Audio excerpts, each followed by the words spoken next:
Arrange marriage करताना माझ्या काही अटी होत्या आणि त्या स्पष्टपणे मी माझ्या घरच्यांना सांगितल्या होत्या. Welcome back to part second of आमचं अरेंज मॅरेज कसं झालं. तर ना माझी पहिली अट अशी होती ना की मी फक्त मुलाला बघूनच नाही तर त्याच्याशी बोलल्यानंतर माझा डिसिजन सांगेल. आणि सेकंड अट अशी होती ना की लग्न जमल्यानंतर 5 ते 6 महिन्याचा वेळ मला हवा आहे आणि ह्या दोन्ही मागण्यांना माझ्या घरच्यांना मान्य होत्या. त्याच्यामुळे ना मी हॅपीली लग्न करण्यासाठी रेडी होते.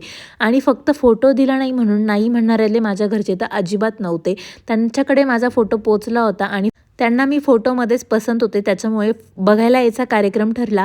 आणि त्या दिवशी जे मला बघायला आले होते ना पहिल्यांदाच येताना ते त्यांच्या मम्मी पप्पा आणि दादांसोबत आले होते.